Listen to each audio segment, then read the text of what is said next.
I want to start today with a piece of scripture from the book of Ruth. Let us read from Ruth 1, verses 15 to 18.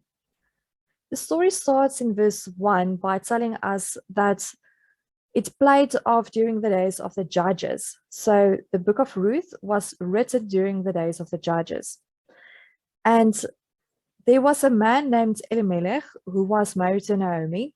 And because there was a terrible famine in the land of Israel, they moved to Moab.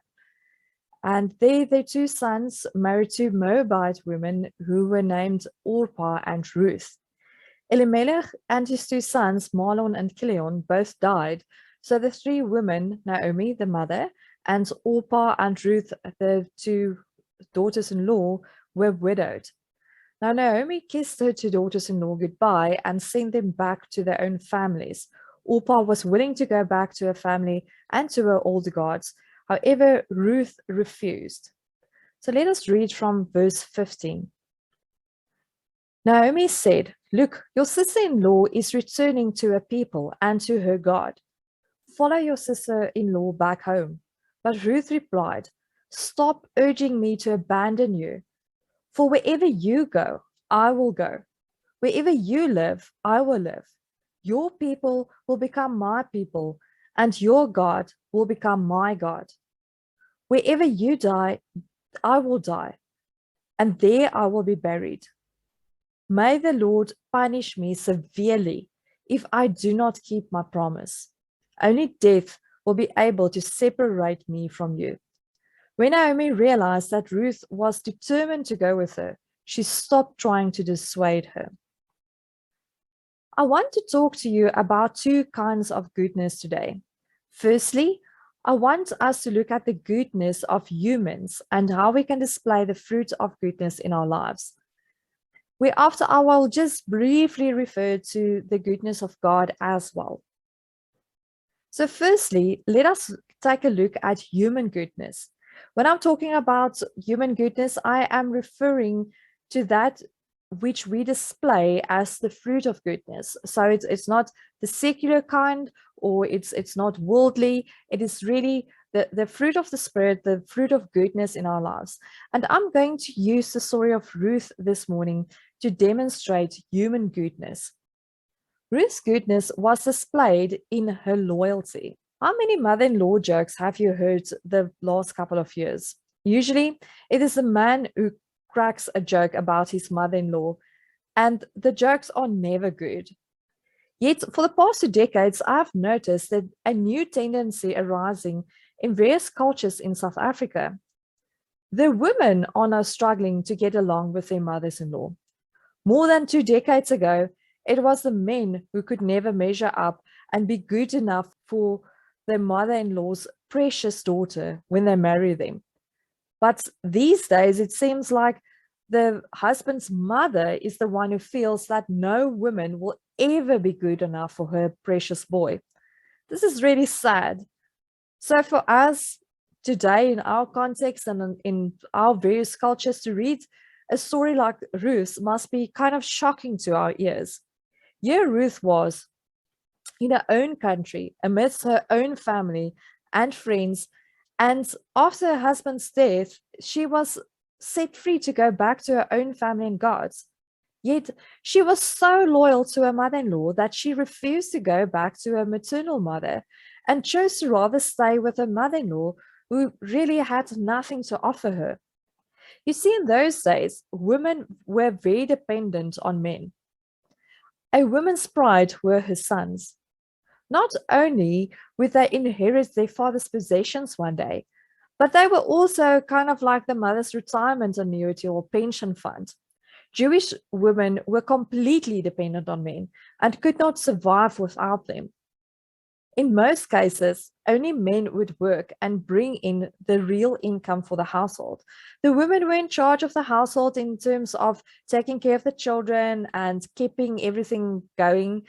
But without a man to bring in an income, they cannot buy food, and the women were completely abandoned to their circumstances. So this is why you would usually read about a poor widow in biblical times.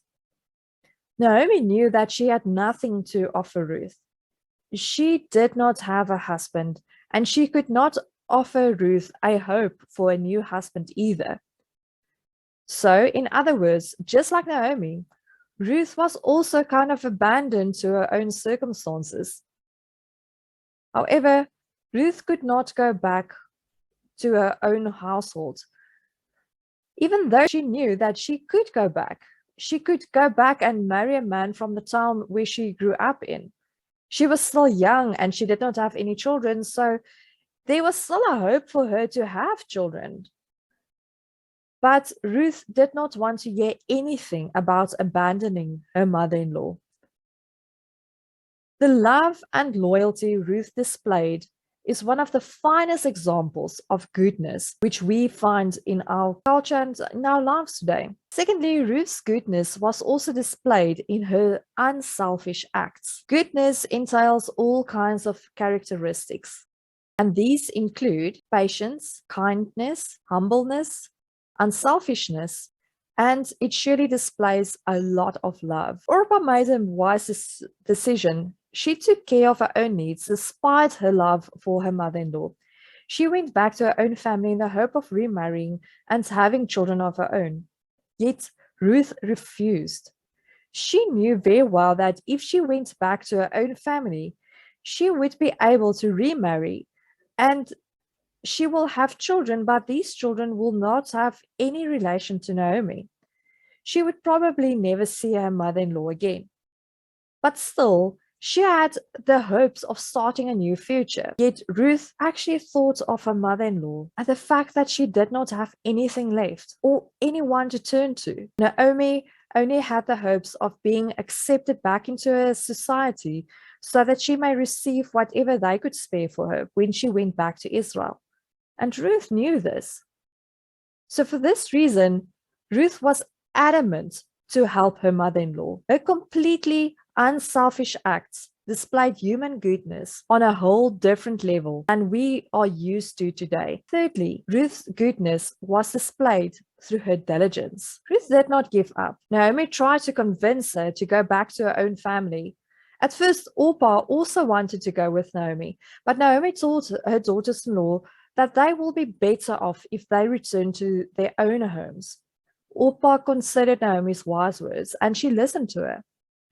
Ruth, on the other hand, knew that her mother-in-law was being kind to her, so that she may survive and hopefully have a boy one day who will be able to take care of her when she grows old. Ruth was not willing to see Naomi suffer on her own. She refused to listen to her mother-in-law. She refused to listen to Naomi, no matter how persuasive her words were. Furthermore, when they arrived in Bethlehem, Ruth also diligently sought ways to take care of her mother-in-law. We read in Ruth 2, verse 2, "One day, Ruth the Moabite said to Naomi, 'Let me go to the fields so I can gather grain behind whoever permits me to do so.' Naomi replied, 'You may go, my daughter.'" Ruth was willing to take up the lowly job of gleaning just to take care of her mother-in-law. Nowhere did she expect Naomi to take care of her. She was willing to go out into the fields and pick up the ears of grain which fell to the ground while the harvesters were busy harvesting in their owners' fields. Because of her diligence, the Lord showed her favor. Ruth just happened to end up on the field, which just happened to belong to her deceased father-in-law's family. Coincidence? With God, there's no such thing as coincidence. Just indescribable blessings from his hand. To top this, Ruth found unmatched favor with Boaz, the family member of her father-in-law. Her good reputation went ahead of her, and Boaz was impressed with her diligent hard work. So he insisted that Ruth would only remain on his land to glean from his fields, and he commanded his workers regarding her to not harm her, not chase her away, to allow her to take as much grain as she wanted, to give her water to drink when she was thirsty, and that they were to drop ears of grain to the ground on purpose so that Ruth might collect them for herself and for her mother-in-law. She even received more unmerited favor from him as he invited her to sit down with him and have lunch with him. I mean, that is totally unheard of in their culture in that day. Then, before she went home, he gave her all the grain she could carry. Boaz was really, really good to Ruth. In verse 23 of chapter 2, we read, So Ruth worked beside Boaz's female servants, gathering grain until the end of the barley harvest, as well as the wheat harvest. After that, she stayed home with her mother-in-law. Ruth diligently carried on working all season long, throughout the barley harvest, throughout the wheat harvest. She was diligent in her hard work. Her hard work and diligence showed a kind of human goodness which is hard to find these days. And here, for the first time, we see that Ruth is being richly rewarded for her goodness. She received wave upon wave of blessings from the Lord because she was so good towards her mother-in-law. In the fourth place, Ruth's goodness was displayed through her obedience. In Ruth 3, verses 1 to 5, we read the following. At that time, Naomi, her mother-in-law, said to her, My daughter, I must find a home for you, so you will be secure. Now, Boaz, with whose female servants you worked, is our close relative. Look, tonight he is winnowing barley at the threshing floor. So bathe yourself, rub on some perfumed oil, and get dressed up. Then go to the threshing floor. But do not let the man know that you're there until he finishes his meal. When he gets ready to go to sleep, take careful notice of the place where he lies down. Then go, uncover his legs, and lay down beside him. He will tell you what you should do. Ruth replied to Naomi, I will do everything you have told me to do. Ruth was taking care of Naomi, so Naomi decided to return the favor. She guided Ruth so that she may find a husband, so that Ruth may be taken care of. Ruth obeyed. Because Boaz was a relative of Naomi, Ruth knew that any children she would be relatives of Naomi as well.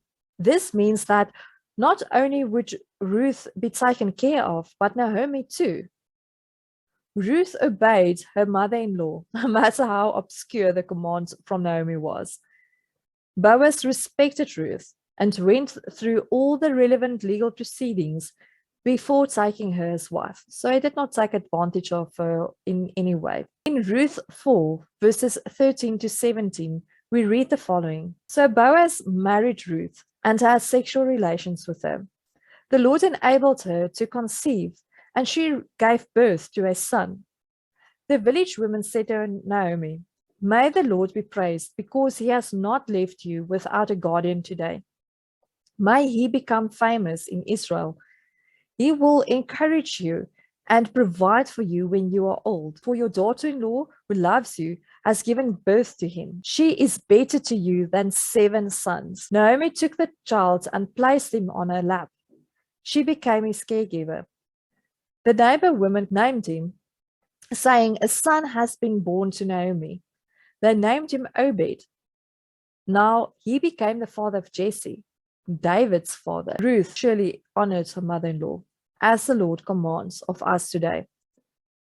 She was richly rewarded because of her goodness and obedience. She got married, she conceived and gave birth to a son. And even in this, Ruth remained unselfish. Her own son was given to Naomi as her own, which means that Naomi would have someone to take care of her in her old age.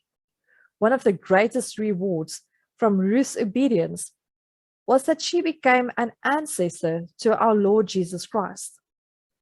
This is so significant.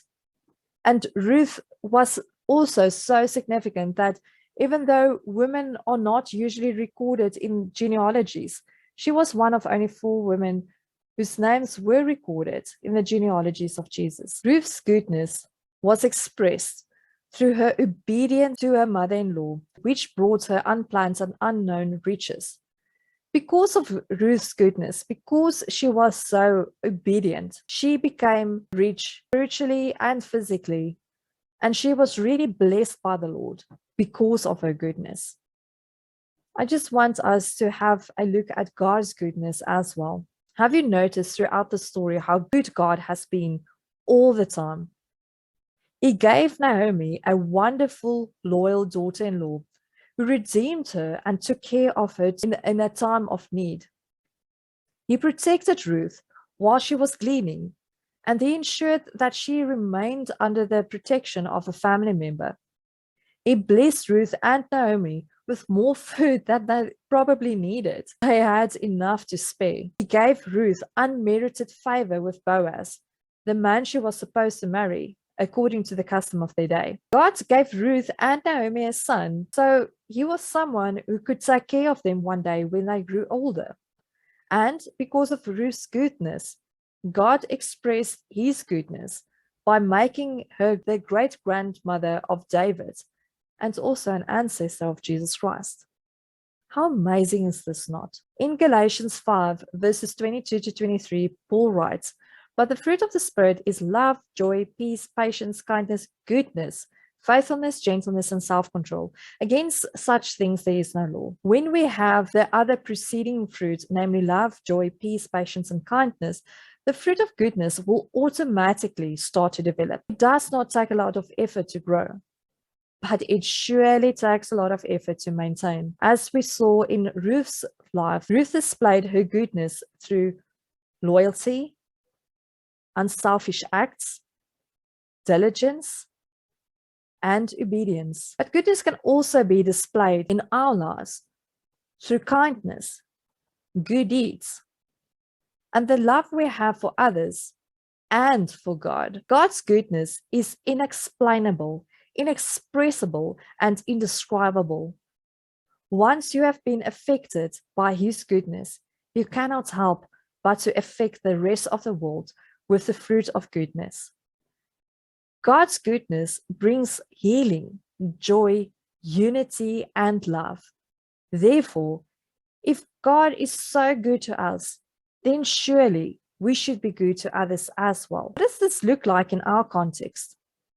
It means that you remain loyal to your family and friends, even when you have other options which seem to fit you and your own life better. It means that you act unselfishly, instead of always considering what you really want or need. It means that you're diligent in everything you do, and you do not do anything half-heartedly. And it also means that you are obedient. You're obedient to your parents. You are also, most of all, obedient towards God, your creator and the lover of your soul. If you have experienced the goodness of God recently, then I want to challenge you to start expressing that goodness to others as well, as God will honor that, and he is being honored by your goodness towards others. If you are good towards others, you are honoring God, and God will see that, and he will honor you as well.